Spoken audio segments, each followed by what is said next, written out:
సమస్యలను కూడా ఆజ్ఞాపించమన్నాడు. దానికి ముంగుర్తుగా నీవు ఈ కొండను చూచి ఎగిరి సముద్రములో పడుమని మనస్సున సందేహింపక ఆ కొండతో చెప్పిన ఎడలా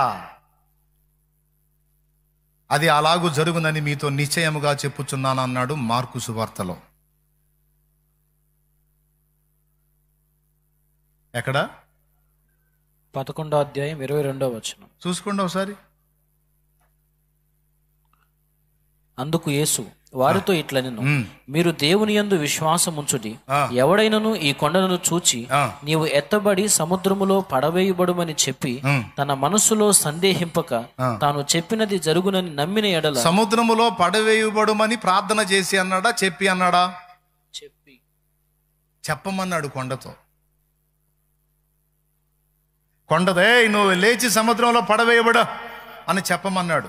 కొండకు ప్రార్థన చేయమల్లా. ఇదిగో ఏమండి కొండగారు కొంచెం లేండి, సముద్రంలో పడని చెప్పమల్లా. ఏ పర్వతమా నీవు లేచి సముద్రంలో పడవేయబడుదుగాక. ఓ అంటే కనపడ్డ కొండలన్నిటిని లేపమని నేను చెప్పట్లా. కొండలు లేపితే గవర్నమెంట్ వాళ్ళు వస్తారు.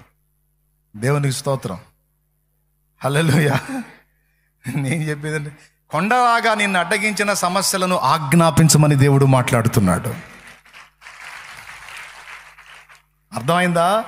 నిన్ను అడ్డగిస్తున్నటువంటి కొండల్లాంటి సమస్యలు ఏవైతే ఉన్నావో వాటిని చూసి తత్రపాటు గురి కావద్దు. వాటిని కమాండ్ చేయి, వాటిని ఆజ్ఞాపించు, మనసులో సందేహింపక వాటిని గద్దించమన్నాడు. అవి వదిలిపోతాయి అన్నాడు. వింతైన ఈ 3 మాటలు మీకు చెప్పాలని ప్రేరేపించబడ్డా ఈరోజు. దేవునికి స్తోత్రం. కొండతో ఏం చెప్పమన్నాడు? చెప్పమన్నాడు, నీవు లేచి సముద్రములో పడవేయబడుదువుగాక. ఎంత ఆశ్చర్యకరమైన విషయం అండి. అలా నువ్వు చెప్పి మనసులో సందేహింపక తాను చెప్పినది జరుగునని నమ్మిన ఎడల ఖచ్చితముగా అలాగూ జరుగును. ఆ కింద అంటాడు, అలాగే మీరు ప్రార్థనలో అడుగు వాటి నెలను పొంది ఉన్నామని నమ్ముడి, అప్పుడు మీకు అలాగూ జరుగునని, లేక అప్పుడు మీకు అవి కలుగునని మీతో చెప్పుచున్నాను అన్నాడు ప్రభు. ప్రార్థన చేయటమే కాదు, ప్రార్థనలో మనం అడిగినవి దేవుడు విని జవాబిచ్చాడని నమ్ముట అనేది చాలా కీలకమైన విషయం. అలా నమ్మినప్పుడు తప్పనిసరిగా వాటన్నిటిని మనం స్వతంత్రించుకుంటామని దేవుని వాక్యం సెలవిస్తుంది. దేవునికి మనం ఆజ్ఞాపించవచ్చు, అది తండ్రి కుమారుల అనుబంధాన్ని బట్టి. దయ్యముకు, దురాత్మకు, సాతానుకు మనం ఆజ్ఞాపించవచ్చు, అది దేవుడు మనకిచ్చిన అధికారమును బట్టి. సమస్యలకు, పరిస్థితులకు కొండల్లాగా మనకు అడ్డుబండలుగా ఉన్న వాటిని కూడా మనం ఆజ్ఞాపించవచ్చు. ఏయ్ నా పనికి అడ్డుపడుతున్న అవరోధమా, యేసు నామములో ఆజ్ఞాపిస్తున్నాను, తొలగో.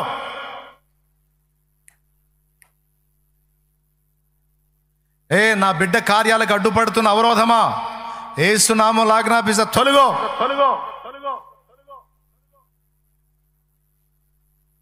అసలు ఇలా అనొచ్చు, ఇలా మాట్లాడవచ్చు అని మనకు తెలుసా? మనకు అసలు గ్రహింపు ఉందా? కానీ అది చెప్తున్నాడు అక్కడ, ఉంది ఛాన్స్ అని. మూడవది దేనికి ఆజ్ఞాపించమంటున్నాడు? సమస్యలను ఆజ్ఞాపించమంటున్నాడు, ప్రతికూలతలను ఆజ్ఞాపించమంటున్నాడు, ప్రకృతిని అవసరమైతే ఆజ్ఞాపించమంటున్నాడు. ఆజ్ఞాపించాడు.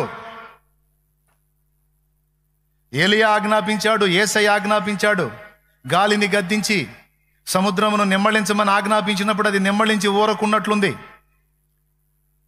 ఏలియా ఆజ్ఞాపించినప్పుడు ఆకాశం వర్షించలేదు, మళ్ళా ప్రార్థించినప్పుడు ఆకాశం వర్షించింది.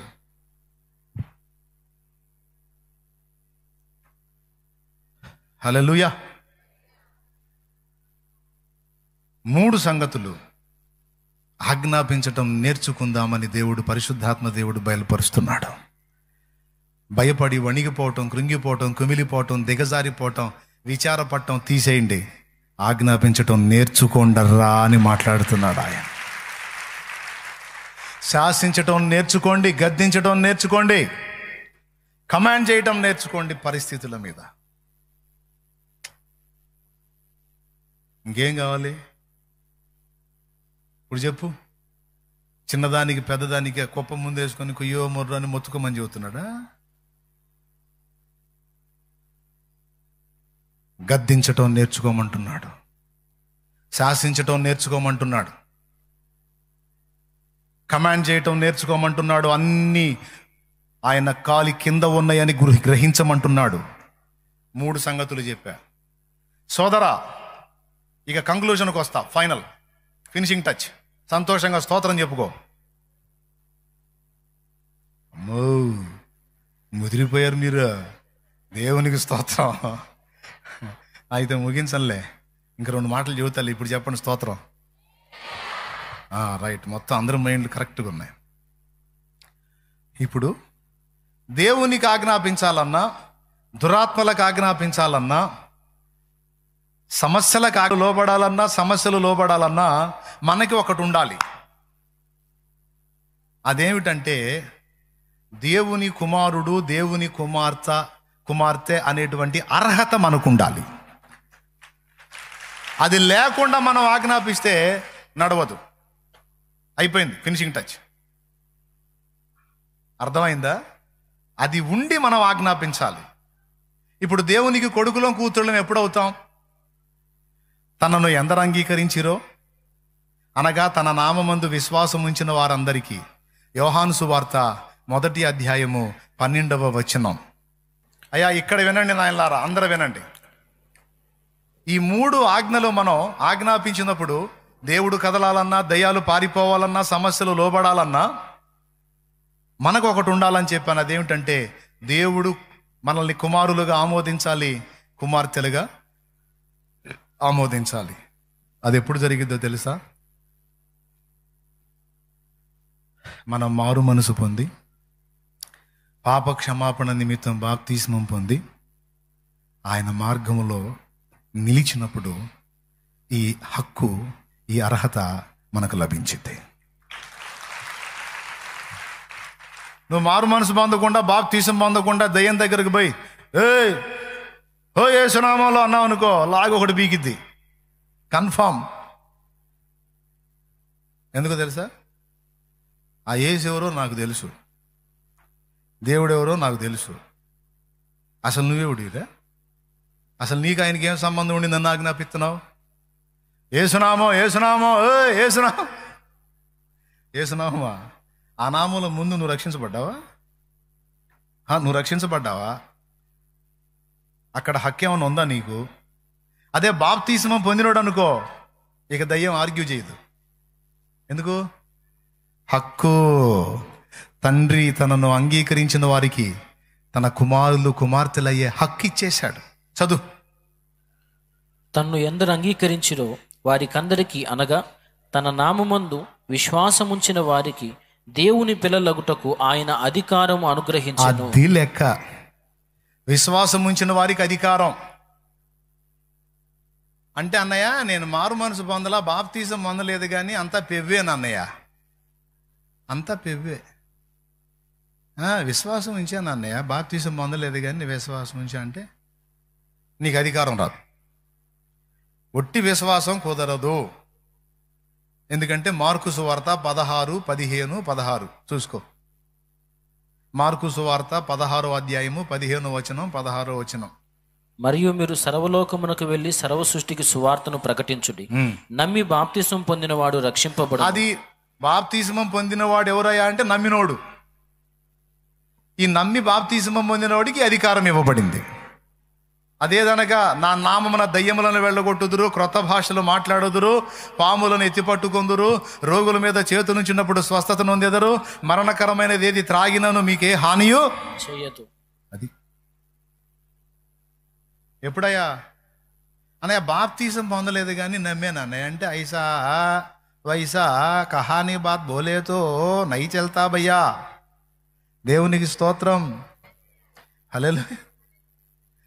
అయినాడబో నేను ఒరిజినల్గా నమ్ముతున్నాను అంటే నువ్వు ఖచ్చితంగా మారు మనసు పొంది బాప్తిస్మం పొంది ఉంటావు. అలా పొంది ఉన్నోడే నిజంగా నమ్మినోడు, పొందనోడు నమ్మనట్టే. ఎంతమందికి అర్థమైంది? ఇప్పుడు మీకు ఈ హక్కు, దేవుని దగ్గర ఆ చనువు రావాలన్నా ముందు కొడుకువి కూతురివి కావాలి, దత్తత స్వీకారం జరగాలి, అప్పుడు సాగించుకో, నీ సాగింపు నడుస్తుంది. నువ్వు రక్షణలోకి రాకుండా తండ్రి ఇదిగో ఇదంతా చేసే ఆజ్ఞాపించావు అనుకో, ఎవడురా నువ్వు అంటాడు. నువ్వు తండ్రి అని అంటున్నావు, అసలు నీకు నాకేం సంబంధం అంటాడు. అదే మారు మనసు పొంది బాప్తీసం పొందావు అనుకో, రైట్, నీవు నా కుమారుడివి, నా కుమార్తెవి, ఎందుకంటే నా రక్తంలో కడగబడ్డావు, నీకు అర్హత ఉంది అంటాడు. స్పష్టంగా అర్థమైందా? మళ్ళీ ఇంకొకసారి చెప్పమంటున్నారు. ఎంతమందికి అర్థమైంది చెప్పండి. కొంతమంది అట్లాగా సరిగ్గా చేతులు ఎత్తండి. ఏమైంది? నిజంగా అర్థమైందా? ఈ 3 ఆజ్ఞలు, ఇప్పుడు దెయ్యం లోబడాలన్నా కూడా మనం రక్షింపబడిన వారమై ఉండాలి. సమస్యలను గద్దించినప్పుడు అవి లోబడాలన్నా రక్షింపబడిన అనుభవం కలిగి ఉండాలి. ఈ రక్షణానుభవం లేకుండా ఈ 3 జరగవు. ఈ 3 జరిగించడానికి కావలసిన తాళపు చెవే రక్షణ. మారు మనసు పొంది బాప్తిస్మం పొంది ఉండాలి. పొందిన వాళ్ళు చేతులు ఎత్తండి. మీరు ఆజ్ఞాపిస్తే ఈ 3 జరుగుతాయి. దించండి. నేను ఇంకా పొందలేదు అన్నవాళ్ళు చేతులు ఎత్తండి. నేనేం తిట్టంలే, భయపడకుండా చేతులు ఎత్తండి. నేను ఇంకా పొందలేదు అన్నయ్య, కదిలించండి చేతులు ఇట్లా. పొందలా మీరు ఆజ్ఞాపిస్తే జరగవు. మీరు ఆజ్ఞాపించినప్పుడు కూడా అవి జరగాలంటే ముందు మారు మనసు పొంది మీ పాపములన్నీ కడిగేసుకొని బాప్తిస్మం పొంది దేవుని కొడుకులు కూతుళ్ళు అయితే ఆ అధికారము, ఆ హక్కు, ఆ అర్హత, ఆ అభిషేకం మీకు వచ్చింది.